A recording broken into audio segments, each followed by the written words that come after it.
नाशिकचे आयजी दत्तात्रय कराळे यांचा जो व्हिडिओ अंजलीताईंनी ट्विट केलेला आहे तो गुरुपौर्णिमेचा आहे। आयजी दत्तात्रय कराळे हे अशोक खरातला गुरु मानत होते आणि म्हणूनच ते वारंवार अशोक खरातला भेटायला जायचे।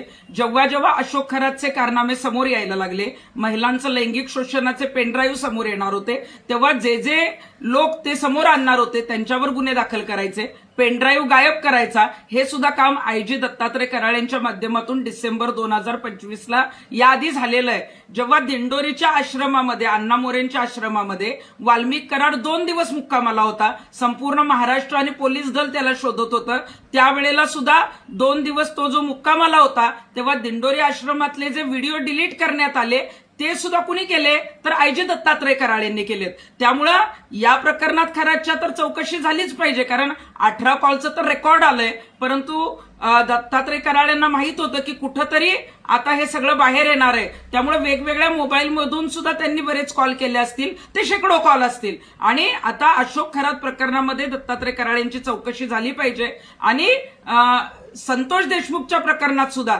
जेव्हा वाल्मिक कराडला लपवलं गेलं तेव्हा ते व्हिडिओ का डिलीट केले, ते पुरावे का पुसले गेले, या संदर्भात सुद्धा आयजी कराळेंची चौकशी होणं गरजेचं आहे। आणि मला आजच एका वरिष्ठ अधिकाऱ्याचा फोन आलेला होता की आयजी दत्तात्रय कराळे यांचा सेवेचा कालावधी 1.5 ते 2 महिने राहिलेला आहे, त्यामुळे 2 महिन्याच्या आत त्यांच्या विरोधात चौकशी लागू नये यासाठी जी आहे ती खटपट आणि ज्या पद्धतीनं काही सोर्स लावायचं आहे त्या पद्धतीचं काम जे आहे ते आयजी कराळेंचं सुरू आहे।